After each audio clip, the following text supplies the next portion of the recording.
Porti i Durrësit është përgatitur për përballimin e fluksit të verës.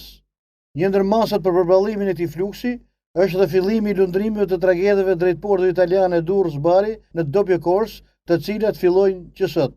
Linja do të fillojë të funksionojë që këtë shtunë. Nga autoriteti portuar si dhe nga kapiteneria detare, mëso se tragedit që lidhin Durrësin me portet e Italisë dhe anasjelltës do të operojnë në lundrime të dy fishta.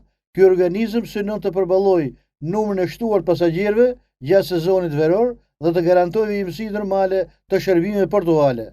Sipas autoritetit portual, të gjitha strukturat operacionale janë angazhuar në koordinim të plotë për të siguruar një proces sa më të organizuar dhe efikas, duke lehtësuar lëvizjet e mira udhëtarëve dhe automjeteve që zgjedhin portin e Durrësit gjatë muajve të verës. Ky organizëm, theksojnë burimet, synon të përballojë numrin e shtuar pasagjerëve gjatë sezonit veror dhe të garantojë vijimësi normale të shërbimeve portuale.